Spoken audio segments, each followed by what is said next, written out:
So, ladies and gentlemen,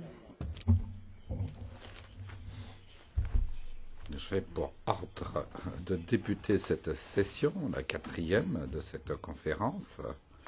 Nous allons donc nous entretenir d'un point qui est au centre de notre intérêt, c'est-à-dire les avantages pour le citoyen et la société.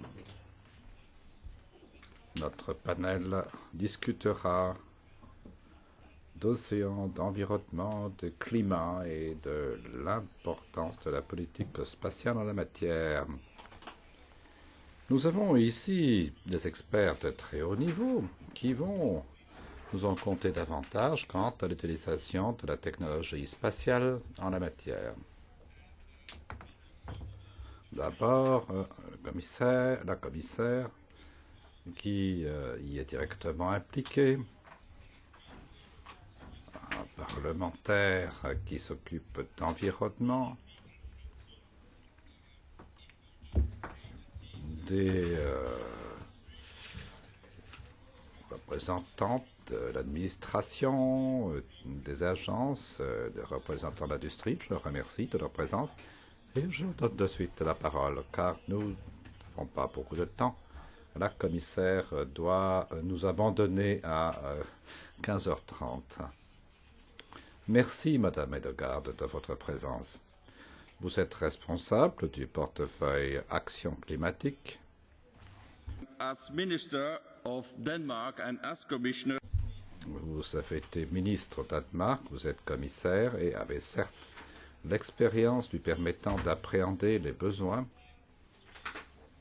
d'une politique européenne en matière d'espace. Je vous donne la parole. Merci de m'avoir invité à m'exprimer ici devant cette distinguée assemblée. Le changement climatique est un phénomène global.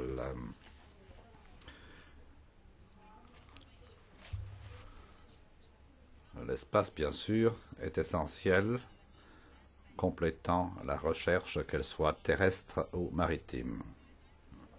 Personne ne sera dérouté si on constate que la NASA est un des fournisseurs les plus fiables en matière de température planétaire. On en a entendu parler précédemment. On a entendu dire c'est la NASA qui a trouvé ceci ou cela. C'est donc un instrument capital. Instrument nouveau, dirais-je, en Europe. L'ESA a lancé son initiative l'année passée en matière de changement climatique pour couvrir 11 impacts différents, par exemple l'augmentation du niveau de la mer, la couverture forestière. Et vous en entendrez parler plus aujourd'hui dans ce panel. La Commission, l'ESA, se prépare à lancer des services spécifiques de climat, autre que l'observation terrestre en 2014. C'est un programme qui fournira les informations d'une mise à jour mondiale annuelle de cartes géographiques pour, par exemple, plus préciser la déforestation. L'on s'occupe déjà de l'atmosphère, des flux de méthane, aérosol et CO2. L'observation de l'espace est toujours en pleine évolution. États-Unis, Chine et Russie mettent en place des programmes de la sorte.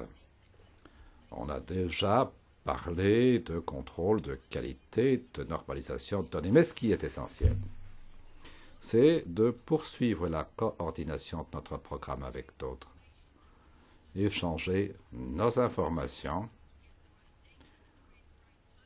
pour obtenir au lieu et l'endroit approprié au coût le moindre des informations. Ressources donc à regrouper, capacité à rassembler pour avoir les meilleures ressources.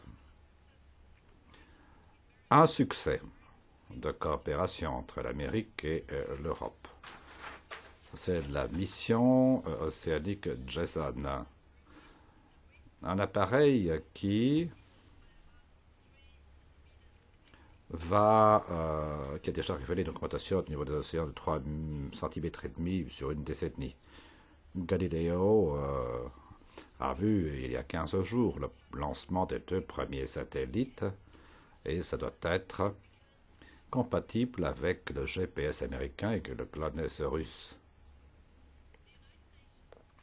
Les Nations Unies ont un programme qui définit le type de données dont on a besoin pour un suivi correct.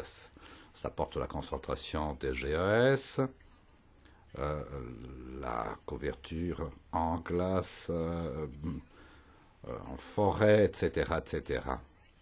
Les programmes spatiaux en coopération doivent nous donner les informations nécessaires pour pouvoir assembler la mosaïque au niveau mondial. ISAN et EUMETSAT sont déjà à la pointe de l'observation. L'un et l'autre peuvent donner pratiquement toutes les données satellitaires nécessaires permettant de suivre l'impact du changement climatique. Mais ce sont des atouts qui ne sont pas suffisamment utilisés. J'espère que l'initiative ESA, GMS, seront des piliers de cette recherche. L'Europe doit être à la pointe de cette technologie. L'observation spatiale peut non seulement nous aider à adapter nos économies à la conséquence des changements climatiques, en fournissant des informations, par exemple, sur les vulnérabilités des régions, la température et les modifications de précipitations. Ça peut donner de meilleures politiques, ça nous permet d'économiser de l'argent pour toute une série de projets, non seulement en Europe, mais ailleurs. On examine les points cruciaux, émetteurs de chaleur dans les villes européennes. Donc, cela devrait nous permettre, par rapport à de nous rendre compte que tous les 3 ou 4 ans, des vagues de chaleur comme celle de 2003-2004 peuvent survenir. Ça permettra aux architectes de faire des villes plus vivables en aidant les autorités de protection civile à prendre les mesures nécessaires lors des vagues de chaleur. Un mécanisme de chambre de compensation à partir de mars sera instauré par la Commission, instrument d'information pour les citoyens et les programmateurs pour l'adaptation au changement climatique.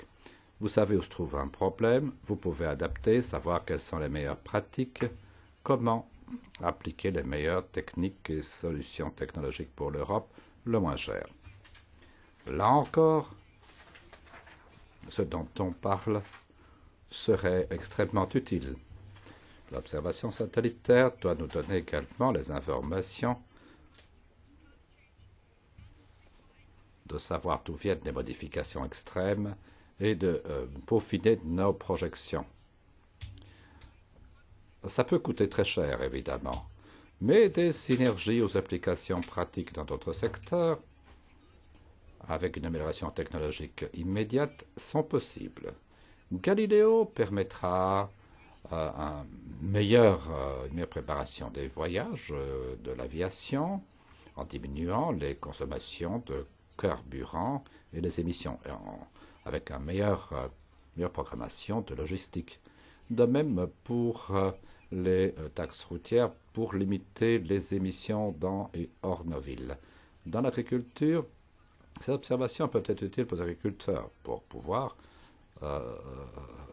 évaluer les superficies éligibles aux subventions ou la question de pesticides, par exemple. La technologie doit évoluer, avoir une appréciation correcte des émissions et la possibilité de puits de carbone. Dans la prochaine phase de notre politique, nous nous penchons sur le genre d'aide et d'informations que nous pouvons prodiguer par les informations de l'espace.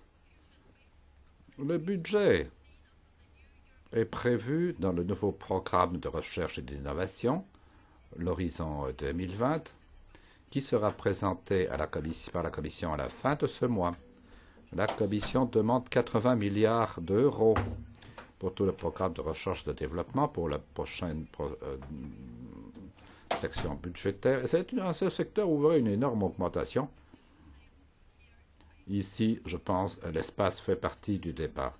Je conclus en disant que l'observation de l'espace aux fins climatiques, ce n'est pas simplement joli dans le décor, c'est en fait un instrument extrêmement utile si nous savons comment le développer, comment nous coordonner aussi avec les autres agences internationales dans le reste du monde. Merci, Monsieur le Président.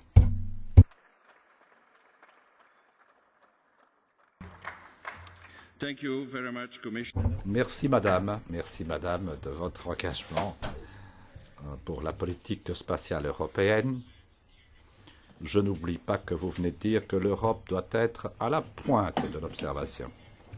Après cet exposé de la Commission, entendons la voix du Parlement européen, qui, depuis le traité de Lisbonne, est devenu un acteur de première importance, y compris pour la politique de l'espace. Madame Corinne-Lepage. Parlementaire de l'environnement, santé publique et sécurité alimentaire du Parlement, êtes-vous satisfait de ce que vous venez d'entendre de Madame la Commissaire?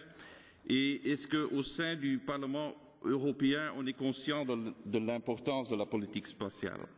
Madame, vous avez la parole. Merci, Monsieur le Président. Oui, bien sûr, j'étais tout à fait heureuse d'entendre Madame Hedegaard parce qu'il est clair qu'il n'est pas toujours facile de défendre dans des temps aussi difficiles sur le plan budgétaire qu'aujourd'hui les investissements financiers dans l'espace. Mais investir dans l'espace et dans la surveillance spatiale des océans, ce n'est pas, sans jeu de mots, investir à fond perdu. Le financement de la politique spatiale européenne et de ses instruments fait sens. Le système GMES, notamment, va nous fournir les données chiffrées extrêmement précises, on vient d'en parler, et il constituera une source de données majeure, un élément objectif et une aide indéniable à la prise de décision. Si vous m'y autorisez, je dirai quelques mots sur la question des océans parce que je préside l'intergroupe mer et zones côtières et que c'est un sujet qui, bien entendu, nous intéresse tout particulièrement. La surveillance des océans est d'une aide précieuse pour la définition et la mise en œuvre des politiques de développement durable dans le milieu marin. Les océans constituent un élément majeur de l'économie verte, peut-être plus encore que les surfaces continentales, 70% de la surface de la Terre. Et au-delà des enjeux socio-économiques qui sont évidents, ils représentent des enjeux majeurs en termes d'environnement et en termes de climat. Au-delà des observations in situ, les observations spatiales ont joué un rôle essentiel dans la compréhension du comportement des océans et des effets de ces comportements sur le climat lui-même. L'outil européen GMES offre par exemple des entrées indispensables à la compréhension des échanges terre, mer, air, et donc en particulier du cycle du carbone, qui est un élément majeur, bien entendu, de notre sujet. Ce service européen se révèle particulièrement utile non seulement pour un suivi régulier de l'évolution de l'océan, hauteur de l'eau, courant, température, salinité, mais aussi lors de catastrophes environnementales comme récemment lors des accidents de la plateforme pétrolière Deepwater Horizon ou celui de la centrale nucléaire de Fukushima. Dans ce dernier cas, si mes informations sont exactes, mais je suis prudente, la surveillance spatiale a contribué à l'estimation de la dispersion des particules radioactives en mer. Cette surveillance peut donc aider à qualifier l'impact d'une catastrophe et à mieux informer les citoyens. Ce dernier point est essentiel. Les informations recueillies doivent pouvoir bénéficier à l'ensemble des acteurs concernés, y compris bien sûr les collectivités locales. Nous ne devons pas créer par ce biais de nouvelles inégalités. La surveillance spatiale peut aussi contribuer à la délimitation des zones de pêche à risque. Il s'agit d'un sujet vraiment d'actualité, alors que nous sommes, Madame le Commissaire le sait mieux que moi, en pleine révision de la politique pêche.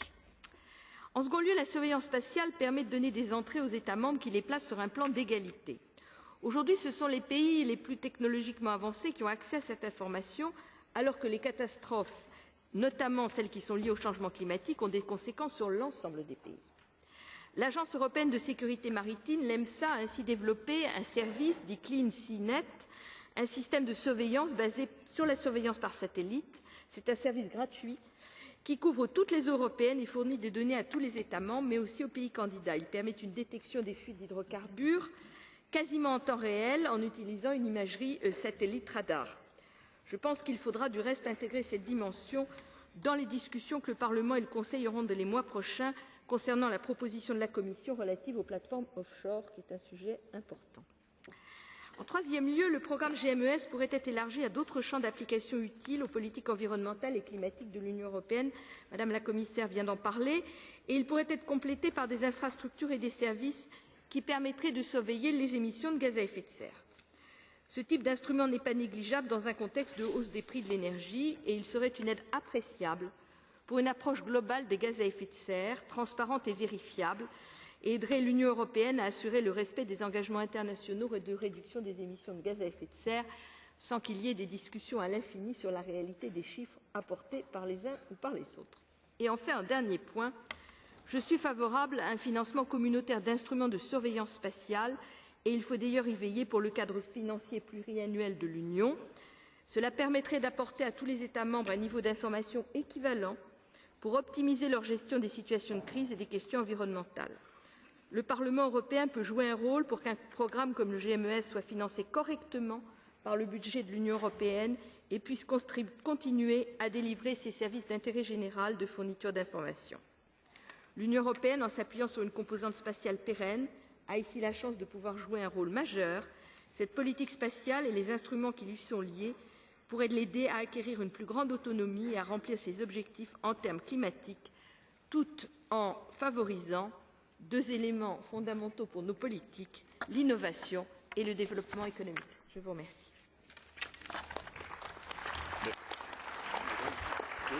Merci beaucoup, Madame Lepage. Je retiens de ce que vous avez dit que, selon vous et selon le Parlement, et la plupart du Parlement, GMES a besoin d'un financement communautaire. Bon. After these two interventions from, may I say, political level, let's go to the fields. Bien, on va passer au terrain maintenant, après ces deux interventions politiques. Nous avons tout d'abord Volker Liebig, n'est-ce pas, qui est le directeur des programmes d'observation de la Terre au niveau de l'ESA. Monsieur Liebig, c'est à vous. Merci, Monsieur le Président. Mesdames et Messieurs, chers parlementaires, nous allons parler d'océan, d'environnement et de climat. Alors si on regarde la presse des derniers jours, qu'est-ce qu'on voit? On voit qu'en Méditerranée du Nord, des événements se sont passés.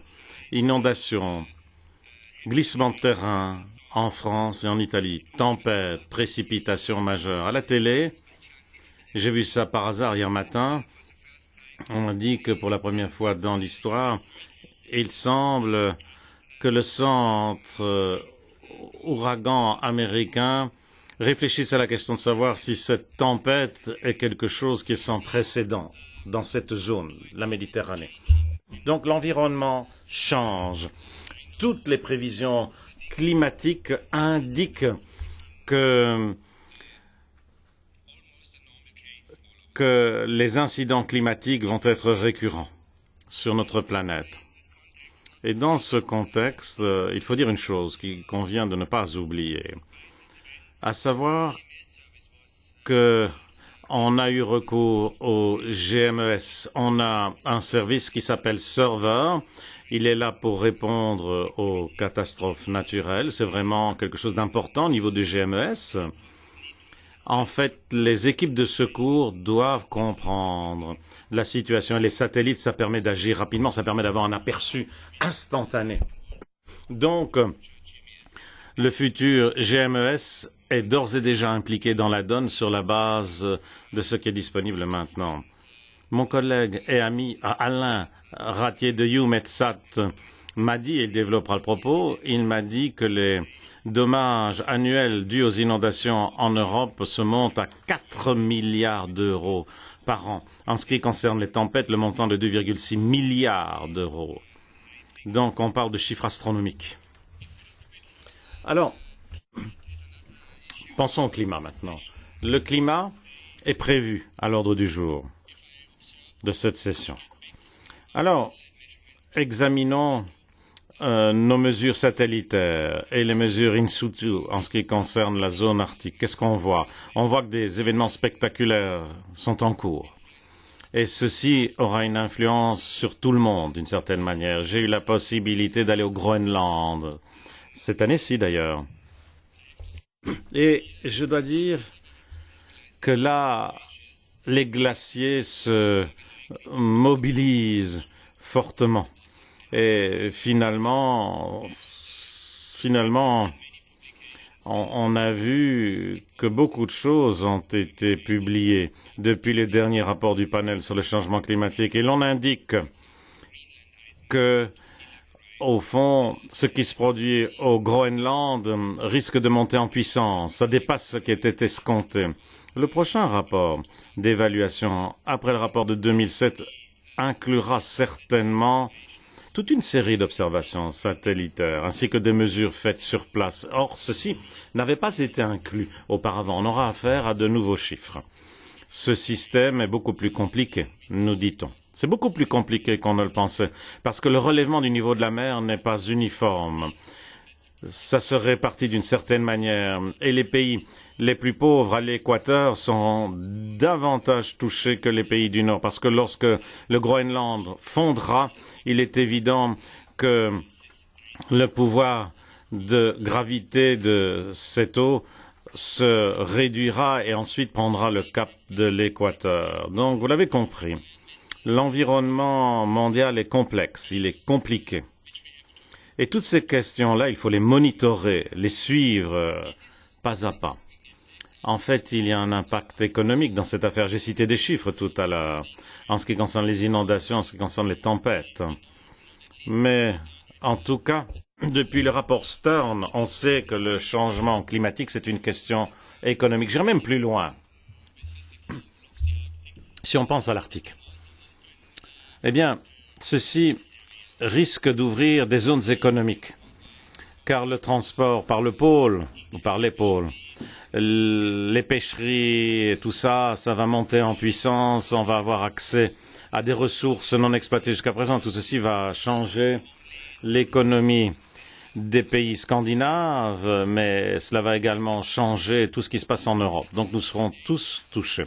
Les données satellitaires sont vitales pour relever les défis qui nous attendent. Alors, si on pense au mois dernier, d'Haïti à la Chine, de Fukushima à l'ouragan Irène, on a vu toute une série d'événements. Événements qui ont fait l'objet d'une surveillance satellitaire. C'était nécessaire. Ensuite, il y a notre mode de vie. L'environnement est notre avenir et le climat. Et donc ça nous ramène également à la question des habitats. Et de manière générale, je suis heureux, moi, que l'Europe joue un rôle de chef de file dans ce débat consacré au climat. Mais l'Europe joue un rôle important en ce qui concerne ce que l'on entend faire en termes d'infrastructures satellitaires pour l'avenir. Alors l'ESA, depuis 20 ans, fournit des données satellitaires, mais ce sont des satellites scientifiques qui ont été mobilisés. Certains de ceux-ci sont en fin de vie. Alors on a commencé à sortir d'orbite après 16 ans en ce qui concerne un satellite que vous connaissez par ailleurs. Bon, l'ESA est toujours en orbite, mais il y aura un retrait en 2013-2014. On espère que ça pourra rester en place jusqu'au moment où on aura les satellites Sentinelle. Donc ceci montre qu'il y a un calendrier à suivre en ce qui concerne le GMES, car les Sentinelles font partie du GMES. En Europe, on a déjà investi 3 milliards dans le développement des services et dans les infrastructures GMES. Le GMES reste dans les clous sur le plan de l'argent, sur le plan des délais. Bon, il y a un petit retard de 6 mois, mais par rapport à un projet de cette taille-là, je peux dire que c'est pas mal quand même, un retard de 6 mois par rapport au calendrier prévu. Alors, maintenant, Nous avons un budget opérationnel concernant le GMES à partir du budget communautaire. Et ceci pour la première année d'exploitation. Mais comme on l'a entendu ce matin, des débats sont en cours. En effet, le budget pour la phase opérationnelle du GMES est... Attention, ça n'inclut pas le développement. Le développement intervient dans le cadre d'une autre phase qui a été couverte sur le plan financier. Et je dirais que ce budget il servira à financer toute une série d'opérations. Alors le GMES, c'est un projet unique. Personne dans le monde n'a l'intention de poser les jalons que nous posons. Et en fait, ça ressemble à ce qu'on a fait il y a 35 ans en ce qui concerne la météorologie. C'est là qu'on a lancé les premiers satellites météo. Et on a commencé à observer l'environnement. Il y a 35 ans, on a fourni des services de sécurité civile à partir d'un système vraiment opérationnel. Alors je vais terminer mon propos maintenant. Et je vais vous montrer ce petit feuillet que j'ai trouvé lorsque je suis entré dans la salle. Et on s'est demandé si l'UE pouvait agir de manière aveugle dans un monde globalisé. Moi, je suis optimiste par rapport à ce feuillet. Moi, je dirais non, non. Les budgets opérationnels pour les GMES doivent se retrouver dans le CFP, c'est-à-dire dans le futur cadre financier pluriannuel. Merci.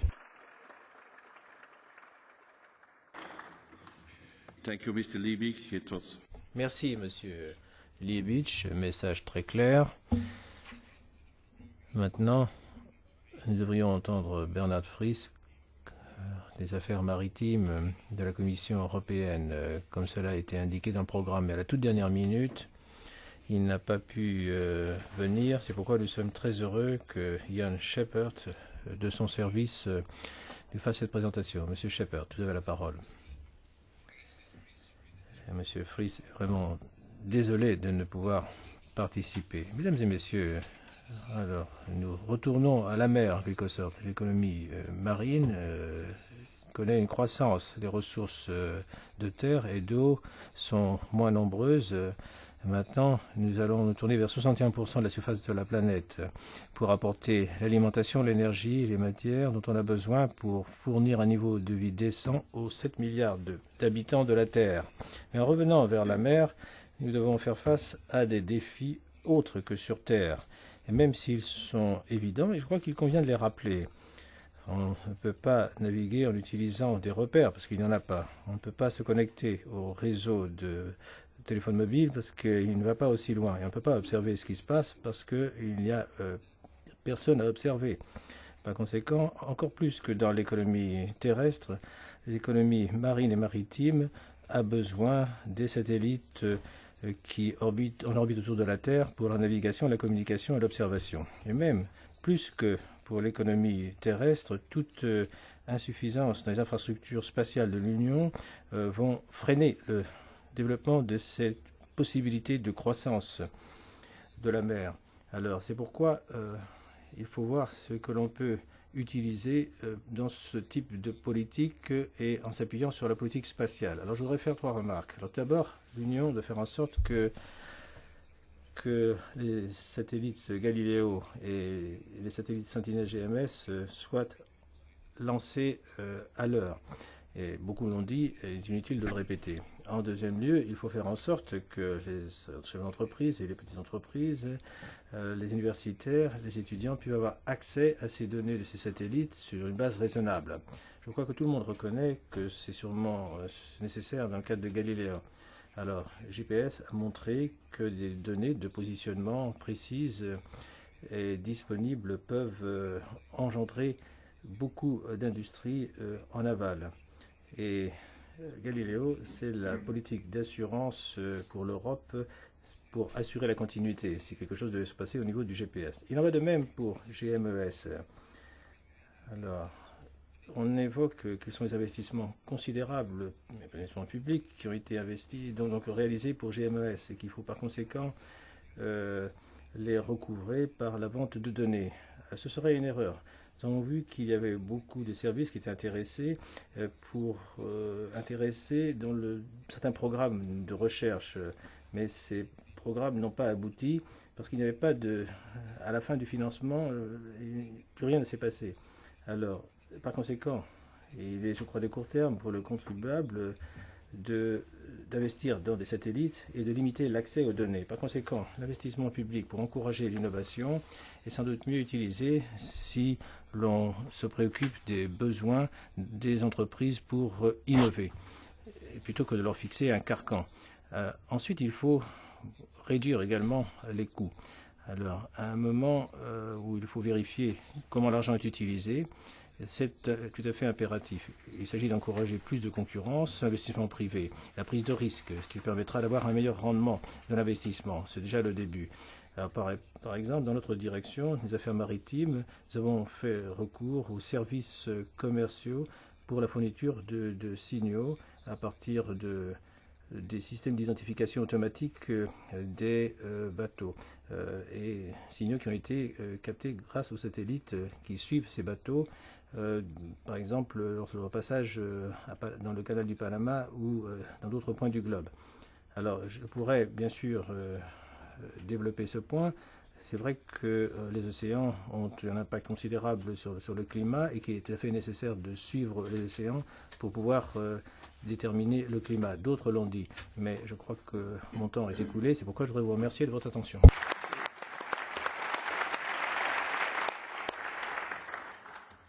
Thank you, Mr. Shepherd, for being here. Merci, Monsieur Shepherd, d'être venu. Et donc, nous avons compris le message. Ce serait une erreur de vendre ces messages GMS. Maintenant, nous allons entendre un autre acteur clé, le professeur Jacqueline de McGlade, directeur exécutif de l'Agence de l'environnement. Madame McGlade, pouvez-vous nous donner un descriptif rapide du rôle de votre agence et ensuite, peut-être pourrez-vous nous dire pourquoi vous avez besoin du GMS, vous aussi. Good afternoon, everybody. Merci et bon après-midi.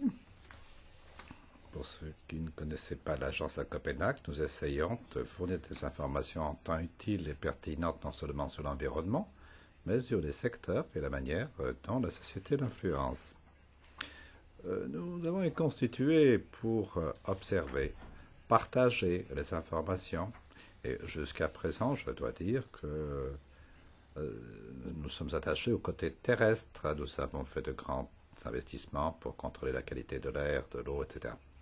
Mais une ère nouvelle s'est ouverte. Thomas Friedman a annoncé que nous sommes dans l'hyperconnectivité. Et il est clair que l'appétit insatiable du public pour l'information ne peut être assouvi que par des informations en temps réel.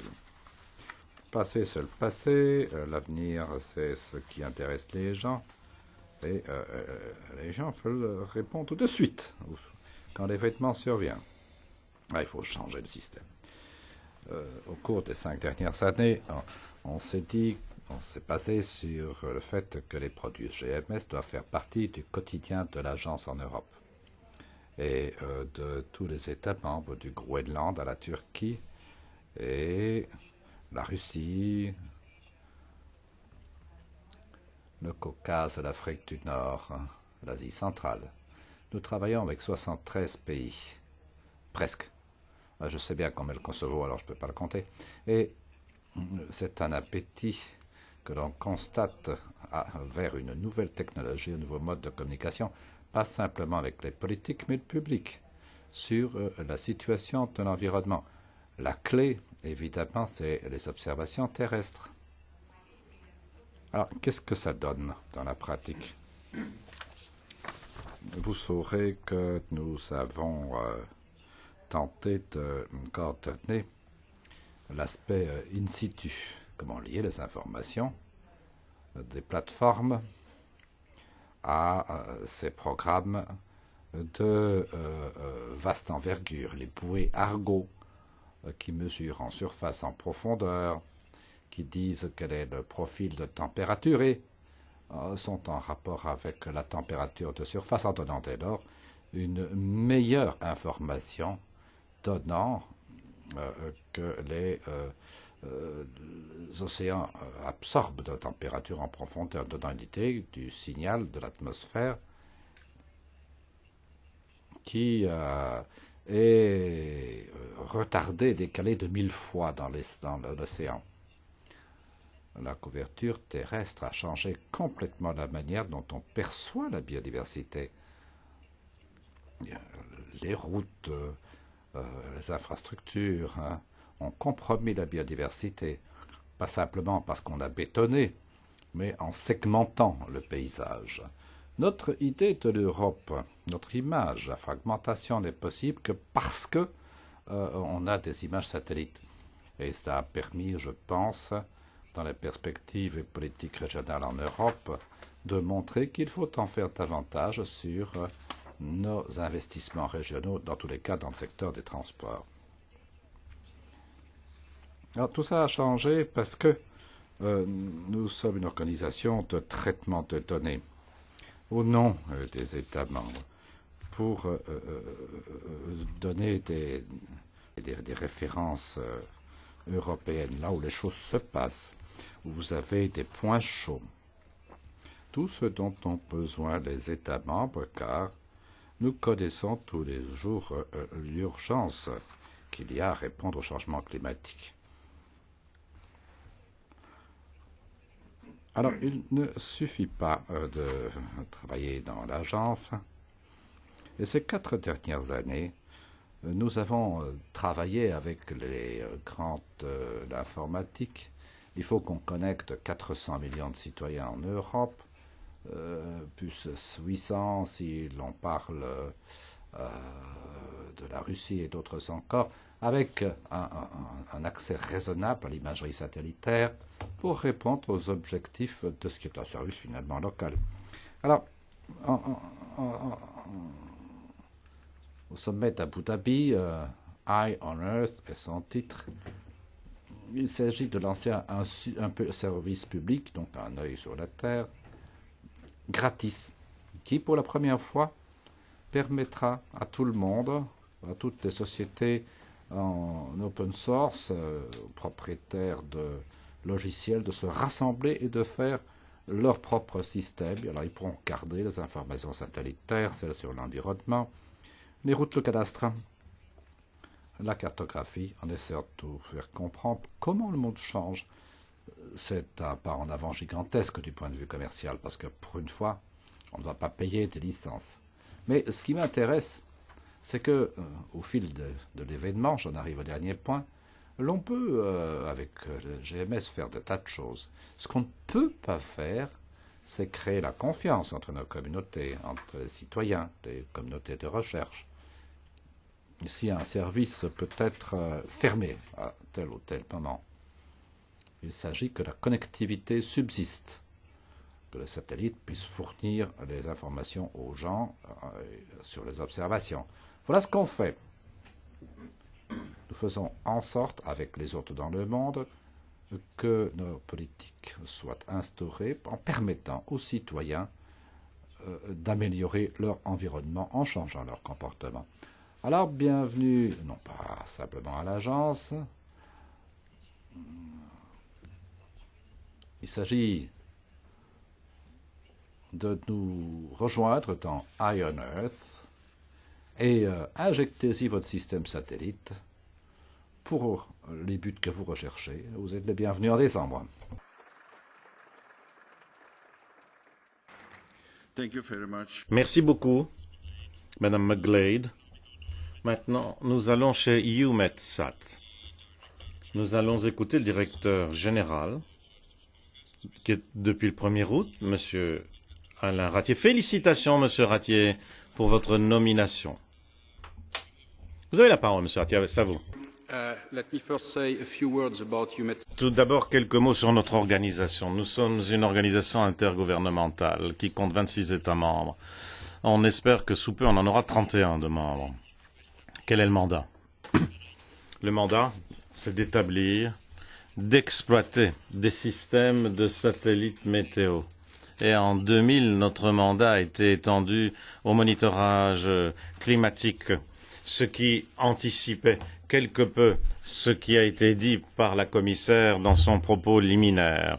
Nous avons toute une série de satellites. Le premier a été développé par l'ESA. C'était il y a 15 ans. C'est un service opérationnel.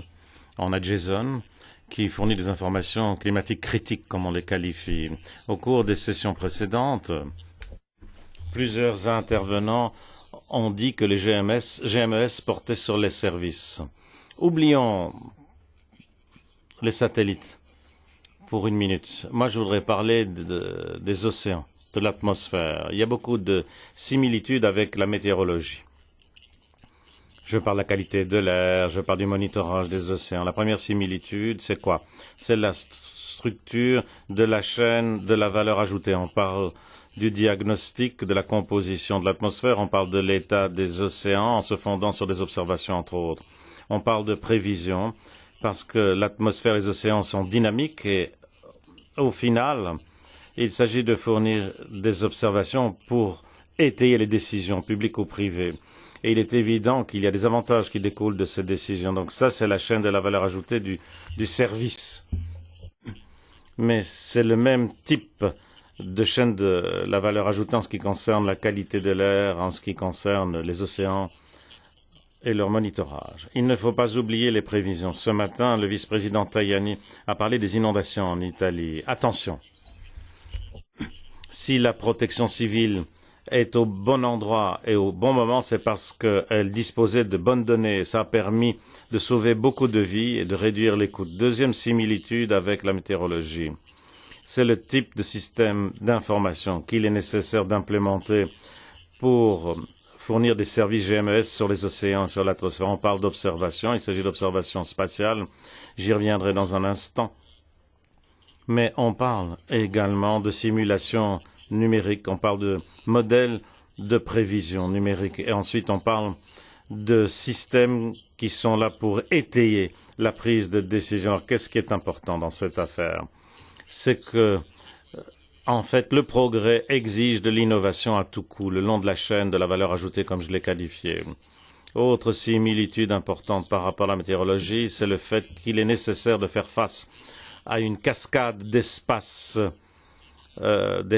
temporels et locaux. Donc il y a le niveau national, le niveau régional, entre autres, à prendre en compte. Et pour s'occuper du niveau local, il faut s'occuper du niveau régional, du niveau national, etc. C'est nouveau pour la science, mais c'est l'ambition du GMES et ça vaut également pour le climat. On peut donner toutes sortes d'exemples. Et là, les prévisions sont très importantes. Si on prend la qualité de l'air, si on prend les grands incendies en Russie en été 2010, là, il s'agissait de voir quelle était l'amplitude de la pollution liée à l'incendie. Les satellites nous ont donné des indications, mais il s'agissait de voir si la pollution allait atteindre l'Europe, la Finlande ainsi que d'autres pays. Alors si ça vous intéresse, si les prévisions côtières vous intéressent, il faut savoir une chose, il faut prévoir les courants. Si vous avez une pollution marine, il faut savoir où la pollution se trouve à partir de vos images, mais en plus, il faut voir où elle va aller, la pollution. Il faut voir quelle partie de la côte sera touchée.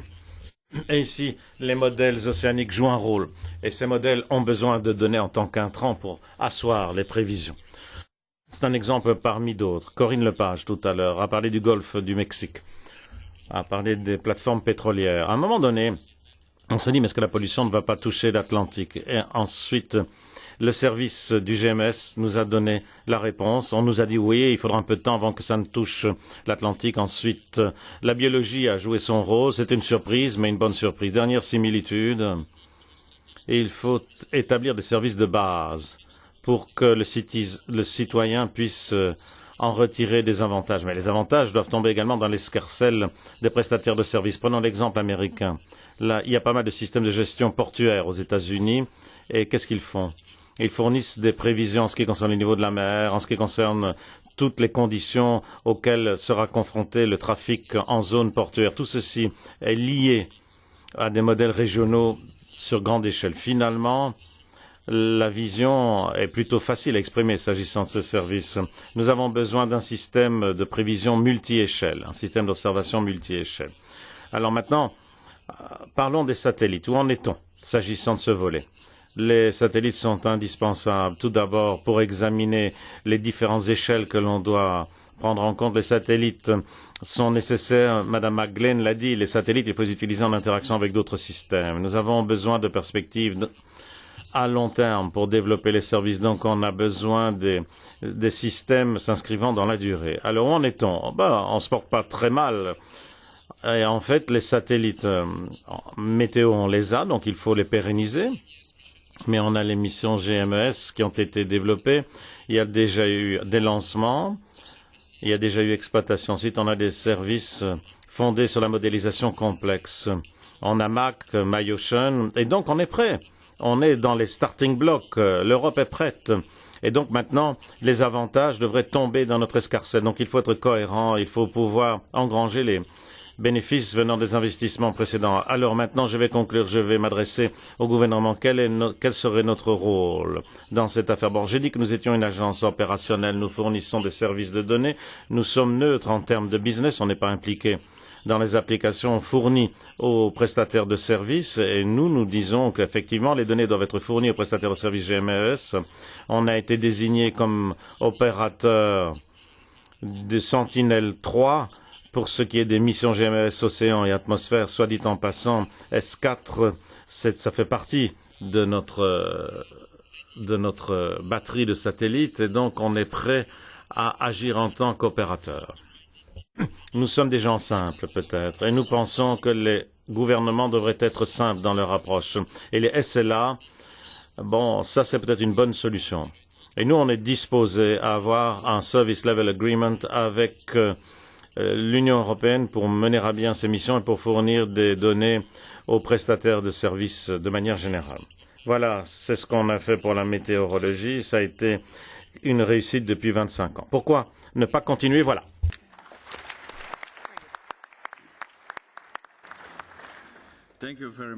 Merci beaucoup. Maintenant, nous allons passer de l'autre côté de la table. Nous avons l'industrie, les prestataires de services. Et nous avons des orateurs illustres des différents projets emblématiques dans l'espace. Joël Chenet, qui s'occupe des aspects développement à Thales, puis ensuite Alain Boris, vice-président pour la stratégie et développement OHP.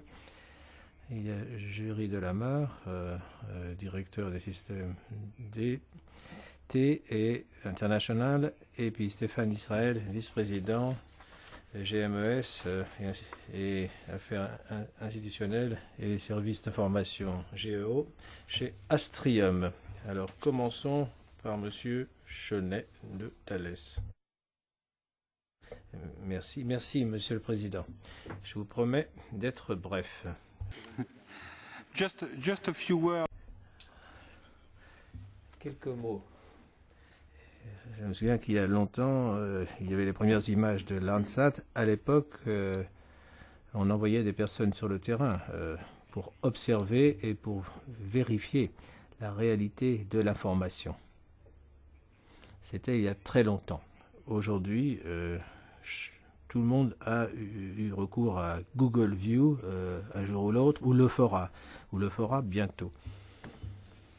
L'évolution des satellites d'observation et l'adaptation réalisée par l'industrie a suivi la tendance de nos préoccupations.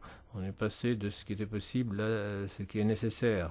Les activités pionnières en Europe, c'était Spot il y a 30 ans. Et à l'époque, les principales applications étaient prévues dans le domaine de la gestion de l'agriculture. Aujourd'hui, en fait, pour Spot, on peut dire qu'il y a assez peu de résultats dans ce domaine. Dans le même temps, la météorologie, l'océanographie étaient, se sont développées en fonction des technologies. Donc, il était amusant de faire des images à partir de l'orbite géostationnaire, ou bien de mesurer l'océan avec une précision de 1 cm. Mais, alors ensuite, assimiler les données dans le cadre de modèles, Et ensuite, il s'agissait de trouver le meilleur jeu de données pour pouvoir améliorer les prévisions. Et grâce à cela, nous sommes parvenus à définir la génération suivante. Donc on est passé en fait de la poussée liée à la technologie à plutôt à répondre à la demande des utilisateurs. Alors, sans doute connaissez-vous la phrase en française, le soleil ne se couche jamais sur les territoires français, en français dans le texte. Mais il faut que vous sachiez également que le soleil est toujours au zénith, en quelque sorte, sur la zone d'intérêt maritime de l'Europe. Et l'espace est sans doute le seul moyen pour nous donner une vue globale sur les océans. Alors, nous avons en orbite des satellites qui sont utiles pour la gestion maritime. Alors, les premiers à prendre en considération, ce sont les satellites de télécom. Et mes collègues d'Inmarsat, il y a quelques instants, a évoqué tous les avantages que l'on peut dériver de ces types de satellites de communication pour la gestion maritime et sur les océans. Mais il faut également tenir compte des données provenant de différents instruments utilisés pour la gestion des pêches, par exemple, mais il faut aussi tenir compte des données Arcos qui sont utilisées dans les pêcheries, notamment pour détecter la pêche illégale. Il faut peut-être aussi estimer que la surveillance maritime est peut-être perfectionnée. Et il faut donc améliorer les images, le radar, les récepteurs pour améliorer le système maritime. Et l'Europe est tout à fait capable de s'orienter dans cette direction. Alors, sur la base de ces expériences et des données collectées par Envisat et ERS 1 et 2, le GMES a pu être défini comme programme de deuxième génération pour le suivi, le monitoring environnemental et la gestion de l'environnement. Mais est-ce que dans le même temps, on a mis au point tous les instruments pour la prévision, l'analyse des données qui étaient à la base de la réussite de météo et de la partie météo et de la partie océanographie?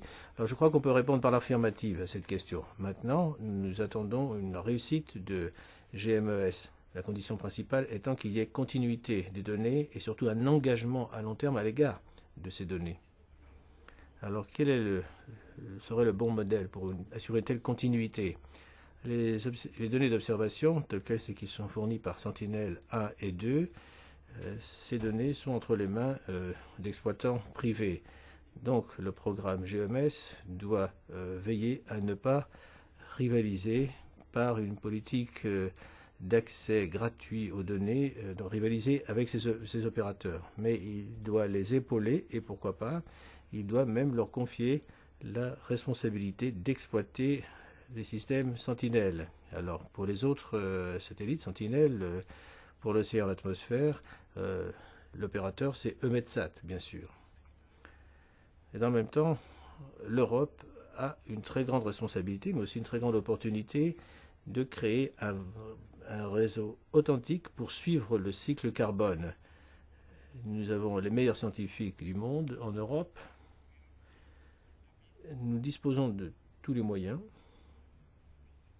dans ce domaine, dans cette discipline, et nous avons toutes les capacités. Par conséquent, l'Europe, que doit-elle faire? Elle ne doit simplement que décider et surtout s'organiser.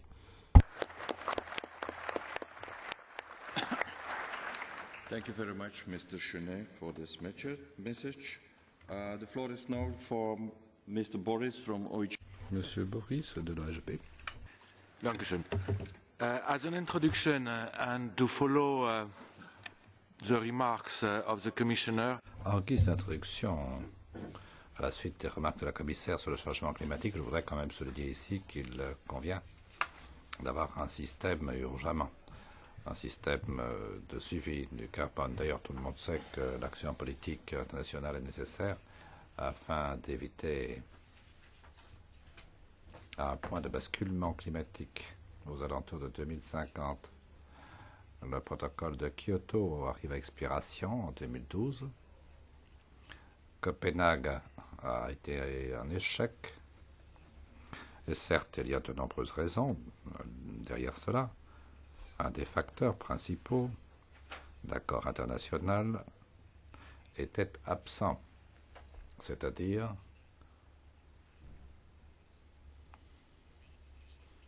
un instrument transparent qui ne soit pas subjectif pour mesurer les émissions de carbone. Et il faut évidemment des éléments probants objectifs pour engager une politique. Je cite le président de l'UNFCCC à Cancun.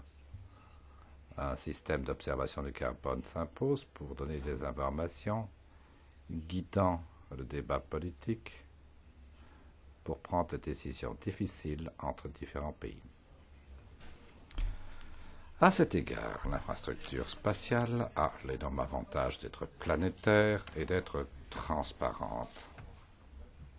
On peut soupçonner qu'un pays modifie les informations pour ses seuls intérêts. C'est le cas d'ailleurs pour des mesures au sol. Allez voir un petit film qui va vous le montrer pendant mon exposé. J'espère que ça va marcher. Il est muet, donc moi, je peux me permettre de ne pas l'être. La stratégie expliquée par le groupe d'observation mis en ordre par le G8 nous parle de la nécessité pour 2015 d'un système global d'observation. Il a été dit aussi que la prochaine génération de mesures de GES impose une très grande résolution de 1 à 2 km pour minimiser la pollution par les nuages et une fréquence quotidienne nécessaire pour avoir une fiabilité des résultats mensuels. Aucune des missions satellitaires n'y arrive à l'heure actuelle. Voilà pourquoi le GEO dit que la priorité immédiate pour calculer le méthane, GS, etc., se fera par une constellation de satellites. La faisabilité de ces mesures a déjà été montrée par l'instrument Schémaki dans le satellite Envisat de l'ESA. Nous proposons de faire reposer le concept de constellation de suivi de carbone, CarbonSat, sur les expériences engrangées par Schémaki. Le temps presse, ce qui veut dire qu'il faut des technologies immédiatement disponibles et du dernier cri, sous la houlette d'une équipe de l'Université de Brême qui a lancé des campagnes de démonstration pour prouver que ce genre de système permet de vérifier de manière transparente les émissions. On continue à l'étude CarbonSat de l'ESA qui fait partie du programme d'exploration de la Terre. Avantage de la constellation, c'est des mesures quotidiennes de CO2 et de CH4 avec moins d'1 km de résolution, une bonne précision. Sur 5 satellites, vous le verrez ici, on peut couvrir 2500 km au sol sur une orbite. Une couverture quotidienne.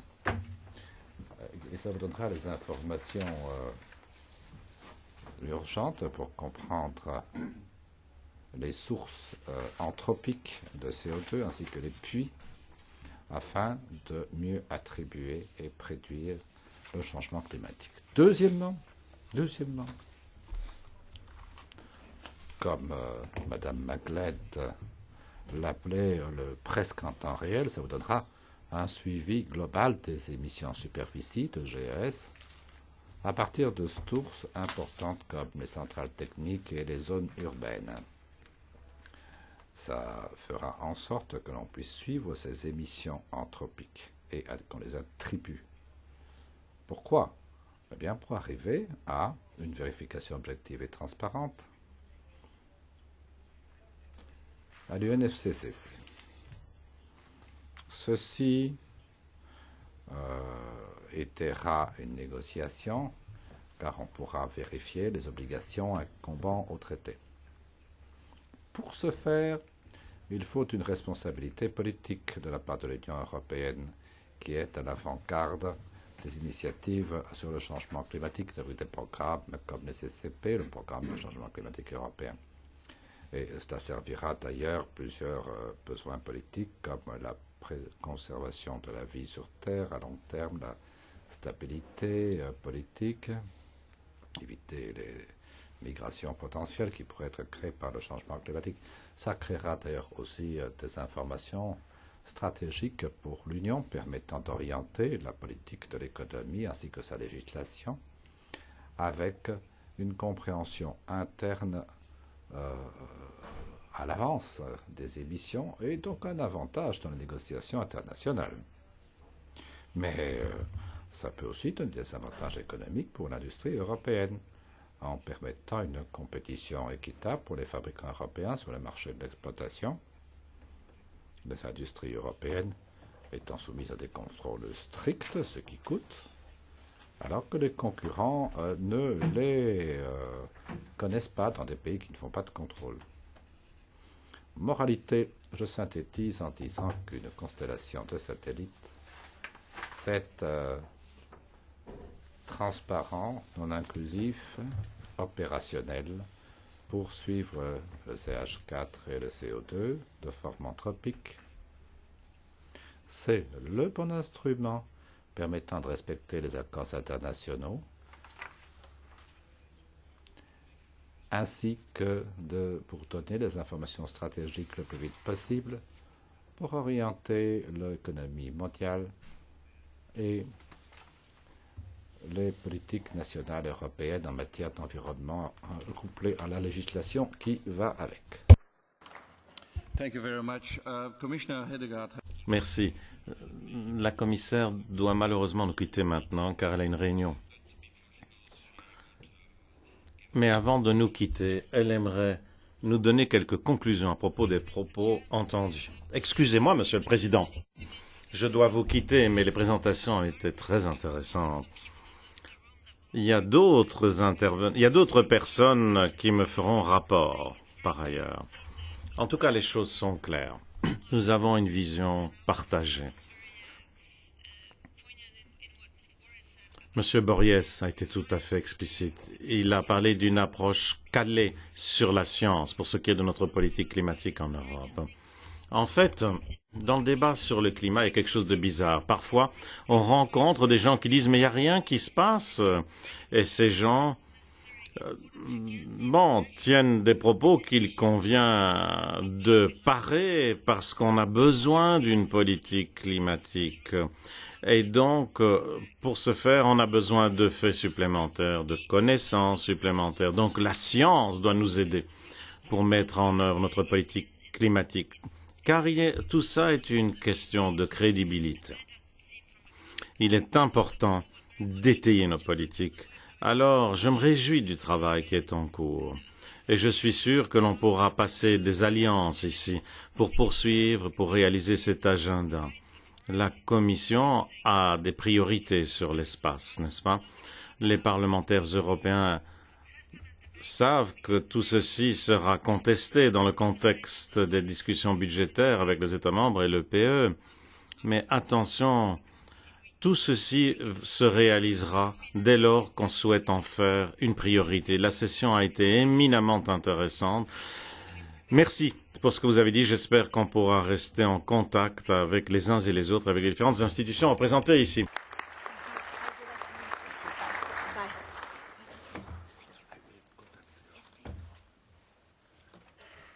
Thank you, Commissioner. Merci, Madame la Commissaire. Maintenant, on va écouter Jury Delamarre de T-System International. Chairman, ladies and gentlemen. Merci, Monsieur le Président, Mesdames et Messieurs.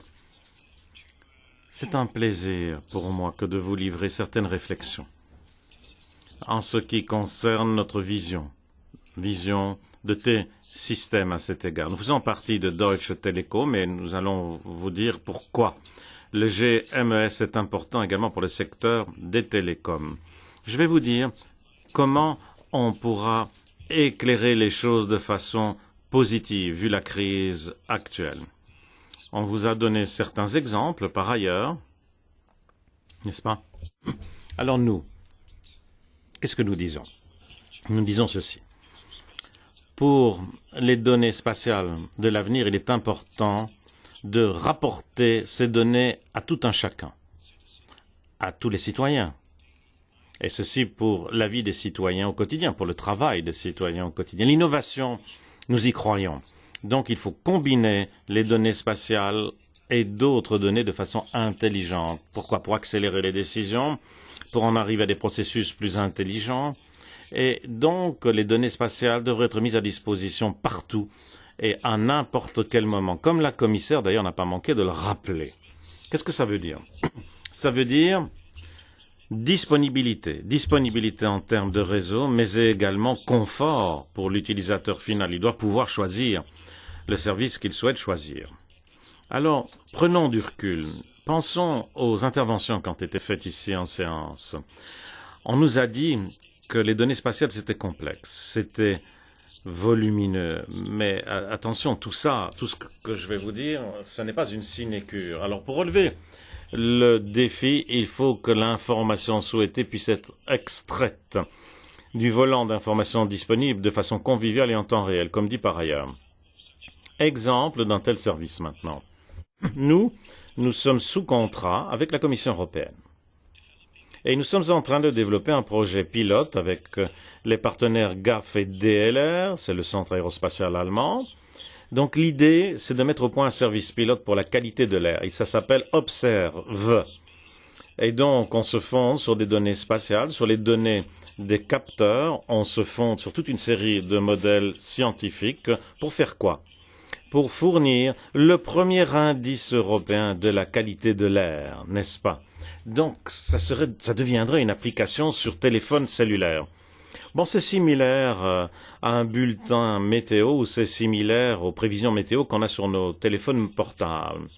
Alors, on s'est fondé sur l'expérience de différentes grandes villes en Europe et, au fond, le retour d'information des citoyens des entreprises est très bon.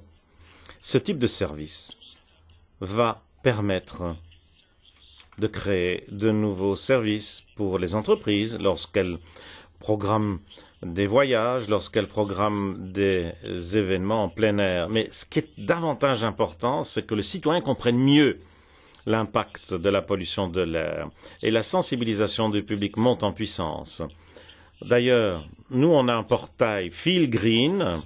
Ce portail traite d'un mode de vie durable. Ça a été lancé au mois de septembre 2011 par Deutsche Telekom et au cours des premiers mois, on a déjà reçu 2 millions de visiteurs sur ce site. Alors, dans d'autres projets, on va développer des services similaires pour l'industrie, pas uniquement pour les citoyens. Exemple, gestion de l'eau, suivi de la qualité de l'eau, déboisement. Ensuite, agriculture de précision. Chaque projet fournit de nouvelles opportunités, de nouvelles possibilités permettant de relever les défis de l'heure. On en a parlé tout à l'heure. Il suffit de penser tout simplement à l'explosion démographique. En fait, ces projets montrent qu'il est nécessaire d'avoir une infrastructure puissante et efficace. Alors nous disons que le cloud computing est essentiel. Ces technologies permettront d'étayer ces services dynamiques GMES. Le cloud computing, c'est pas qu'un buzz. C'est déjà devenu une plateforme mûre avant qu'on en ait eu conscience. Aujourd'hui, plus de 500 clients industriels utilisent nos services privés de cloud computing. Et donc, ça nous permet de réaliser toute une série de services. On peut faire, par exemple, des bibliothèques numériques. Alors, le cloud computing va créer de nouveaux services, services dont on a besoin simplement pendant un laps de temps limité. Vous payez en fonction de l'utilisation que vous faites du système. D'autres technologies émergent, elles pourraient nous aider. On pense au big data et au in-memory processing. Et ça va changer notre mode d'évaluation des données très volumineuses comme les données spatiales. Alors, nous sommes sensibles aux efforts consentis par la Commission en ce qui concerne le cloud computing. Nous soutenons ce qui est fait. C'est vrai que là, il y a des avantages qui sont fournis par le cloud computing, avantages supérieurs à ce que l'on a dans d'autres services. Alors, dans le secteur spatial, on va faire du cloud computing pour différents services de données, validation de données, traitement des données, et en partenariat avec plusieurs agences, nous allons étudier les géorisques dans le monde. L'idée, c'est d'en faire un service mondial couvrant tous les événements, tous les sites importants dans le monde. Avec le cloud computing, ces services risquent de devenir faisables dans un futur plutôt rapproché. Finalement, il est important d'encourager l'innovation. Il faut rechercher de nouvelles applications continues. Les innovations sont impulsées par les idées. Et là, nous sommes heureux que sous la tutelle d'ESA et dans le contexte de la gestion d'ASO à Waffenhoven, on a pu lancer le concours d'idées Master GMES en 2011. Ce concours s'inscrit dans le droit fil des Masters Galileo. Et cette année, nous avons reçu plus de 100 candidatures GMES. Et elles ont été déclinées en plusieurs catégories, 5 catégories. Alors, Earthwatchers a été le gagnant général du concours. Et là, si vous voulez, les citoyens dans les forêts tropicales peuvent bénéficier d'un outil analytique des données spatiales. Et chaque utilisateur peut avoir recours à ces outils. On peut également combiner ça avec un exercice de validation dans le chef des équipes locales.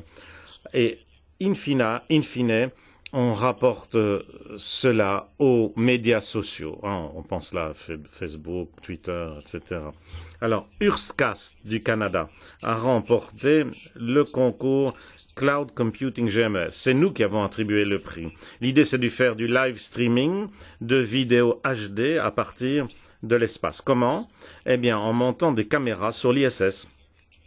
C'est intéressant de voir comment ces données peuvent compléter l'imagerie satellitaire traditionnelle. Et cet exemple nous montre la pertinence potentielle de données spatiales pour la communauté lorsqu'on utilise intelligemment le cloud computing. En conséquence, les institutions européennes doivent soutenir dans la durée le GMS. Et pour nous, ce soutien est essentiel pour sécuriser un développement durable de l'industrie et pour ouvrir de nouvelles opportunités en ce qui concerne l'industrie. Je vous remercie de l'intérêt que vous m'avez, de l'attention que vous m'avez prêtée. Merci beaucoup. Maintenant, Stéphane Israël d'Astrium. Je vous en prie. Merci, Monsieur le Président. Mesdames et Messieurs, je voudrais brièvement mettre en lumière comment les services existants prêts à être utilisés et fondés sur l'espace, donc des services qui existent déjà et qu'on peut utiliser, alors comment ces services peuvent contribuer à traiter les questions d'environnement au plan mondial. Tout d'abord, je voudrais vous rappeler que Astrium et l'industrie sont les acteurs clés des services GMES. GEO, la division observation de la Terre de Astrium, et avant cela faisait partie de SPOT. Alors, GEO est le coordinateur de 2 services GMES. Alors, SAFER, qui s'occupe des questions de gestion des urgences. Par exemple, à l'heure actuelle, elle s'occupe d'inondations en France et en Italie. Alors, la capacité est 24 heures sur 24, 7 jours sur 7. Et cette capacité a fait ses preuves au fil des années. Et deuxième domaine, c'est Géoland 2 pour la gestion des terres. Alors, Astrium, à cet égard, collabore avec 2 consortia regroupant 50 partenaires publics et privés. J'insiste, parce qu'on voit que les grandes entreprises et les PME de la géo-information sont tout à fait complémentaires. Alors ces 2 services, maintenant, sont en train d'entrer dans leur phase opérationnelle initiale. Comme tous les acteurs du GMES, Et après des années de co-investissement, Astrium espère que GMES se retrouvera dans le prochain budget de l'UE. Et très franchement, le plus tôt sera le mieux parce que l'industrie a besoin de visibilité. Maintenant, parlons du changement climatique. Le changement climatique devrait être un des 6 services clés du GMES qui va démarrer en 2014. Il n'est pas nécessaire d'insister sur l'enjeu. C'est notre avenir qui est en jeu. Alors des instances publiques et scientifiques auront un rôle clé dans ce service. Il n'en reste pas moins qu'il y a des domaines spécifiques dans lesquels l'industrie pourrait apporter des résultats, pourrait fournir un service totalement opérationnel et efficace.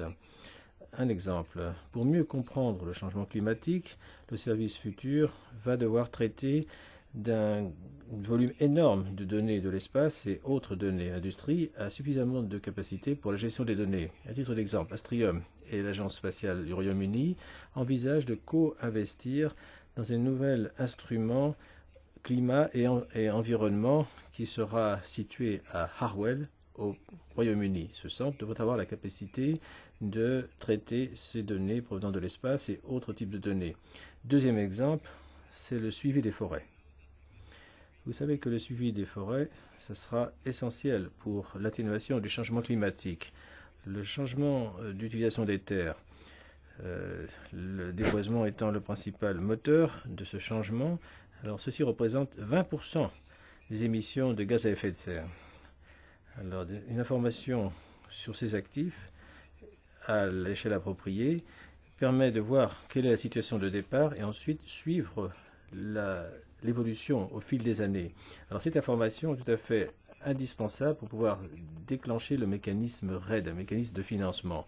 Alors comme ceci apparaît sur les images animées qui apparaîtront à l'écran, les services de géoinformation d'Astrium ont déjà travaillé avec une ONG brésilienne pour suivre les progrès du déboisement au Mato Grosso ces 25 dernières années. Donc ce que vous voyez ici, c'est l'état du Mato Grosso qui représente 2 fois la France. Et ce que vous voyez en jaune et en rose, c'est la dégradation, puis ensuite le déboisement, la déforestation. C'est la partie sud de la forêt amazonienne. Donc il est impressionnant de constater quelle a été l'évolution ces 25 dernières années, combien la forêt a été dégradée. Une deuxième image, et avant de la montrer, alors Sentinelle-2, qui nous l'espérons sera opérationnel en 2014, représentera une percée de notre capacité de suivi de grands espaces. Alors, vous voyez à l'écran, c'est une partie de l'état du Mato Grosso, la région qui est exposée à de fortes pressions en matière de déboisement de la part de l'agriculture. Vous avez des images spot 5 et en plus petit, et vous voyez qu'on peut se concentrer sur une zone plus petite. Et sur le troisième écran, ça c'est une partie de l'image spot 5, mais une zone beaucoup plus petite. C'est un carré de 5 km de côté.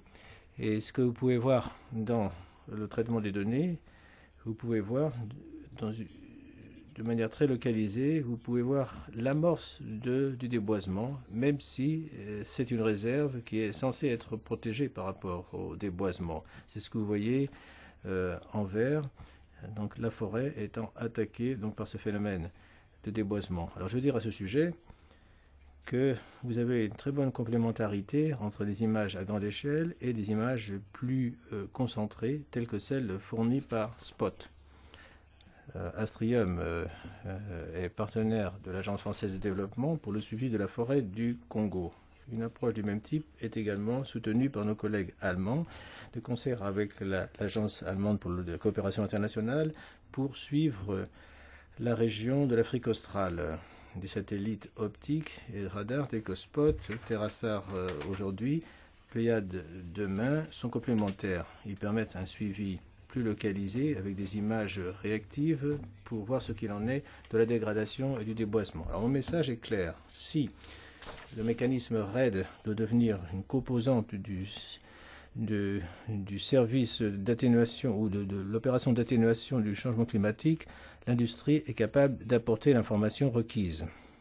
Autre exemple, l'adaptation au changement climatique pourrait être renforcée si l'on pouvait, dans le suivi, prendre en compte les scénarios de vulnérabilité au plan national et régional. L'Europe peut apporter de la valeur ajoutée en fournissant aux États membres des produits, une analyse, analyse que les États membres ne pourraient pas apporter. Ici, l'industrie a un rôle à jouer, elle apporte l'information, une analyse pour aider les autorités à prendre de bonnes décisions. Alors, je voudrais déjà signaler qu'aujourd'hui, 2/3 des variables du climat, des variables essentielles, peuvent être suivies par des capacités spatiales. Grâce à un investissement continu, l'Europe est à la pointe dans l'espace pour la protection de l'environnement. La crise financière ne doit pas remettre en cause ce leadership qui rend nécessaire qu'il y ait tout d'abord un GMS qui soit totalement opérationnel avec financement de l'UE à partir de 2014 et d'autre part que de nouvelles missions telles que GESON CS pour les océans ou bien Sentinel-5 pour l'atmosphère, ces décisions devront être adoptées lors de la prochaine conférence ministérielle de l'ESA à la fin 2012. Alors, l'espace au service de l'environnement, Astrium est disposé à être partenaire dans cette ambition partagée. Je vous remercie de m'avoir écouté. Thank you very much. Merci. Merci à tous les orateurs. Je vois qu'on est juste à temps pour les questions-réponses. Alors, dites qui vous êtes.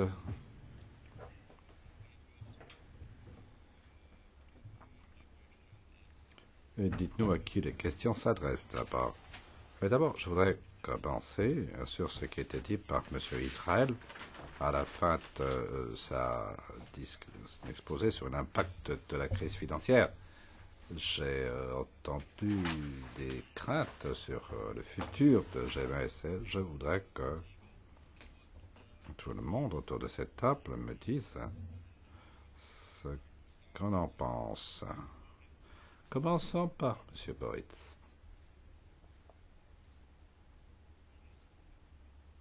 M. Boris, pardon. M. Alain Boris. Oui, excusez-moi.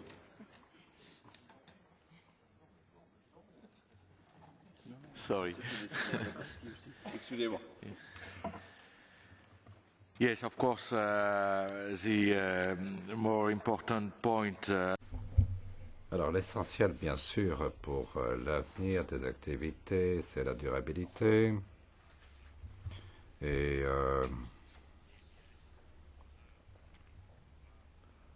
comme tous les GMS et les autres programmes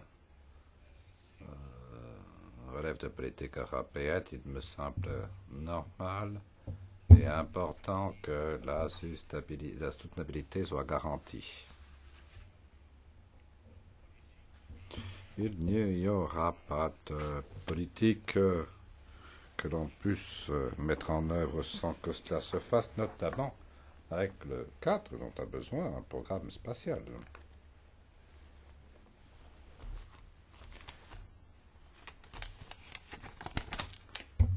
On le paie pour. Mais on pourrait peut-être résumer. C'est le moment d'être cohérent. Et si on ne saisit pas, cette chance, c'est bien pour dire comme Churchill, eh bien, il faudra payer les conséquences, on va perdre d'investissement. Oui, merci. Alors, pour les autres, la situation est la suivante. Il faudra tester si on lance un satellite dans les 6 mois, c'est prêt.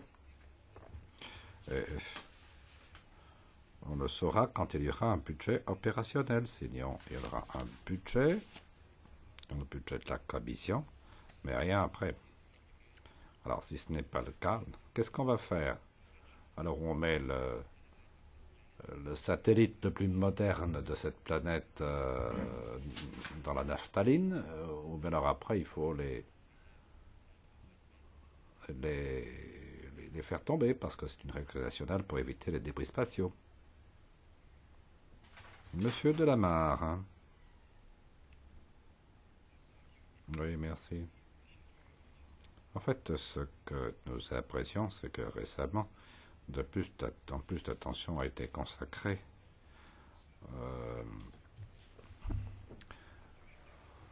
au bénéfice du service. Parce que nous pensons véritablement qu'avec les nouveaux instruments, notamment la combinaison des différentes données, des nouveaux services peuvent être mis sur pied, qui peuvent créer du nouveau pour l'industrie, pour les citoyens. Et je pense que de loin, ça va couvrir les coûts dont on parle. Donc il faut un peu se départir de cette discussion technologique vers quelque chose qui porte sur le monde commercial. Je voudrais en revenir à ce qu'on disait au début. On a dit qu'il y aurait une manifestation importante dans le sud de la France cette année, ce week-end à Cannes. Et c'est vrai, c'est un événement extrême, dirais-je maintenant.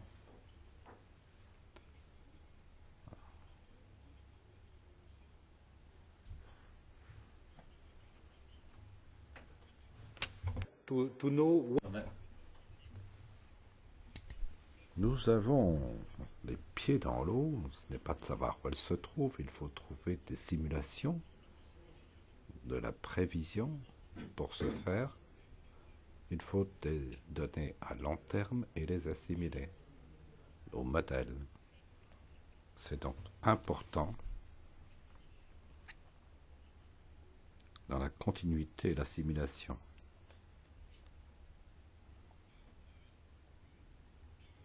Bon, alors, je ne sais pas, je n'ai pas de questions pour le moment. Mais quelques mots peut-être.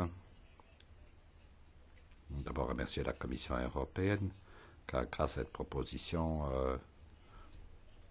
on en parle de plus en plus. On en parle beaucoup, ce n'est pas la première fois.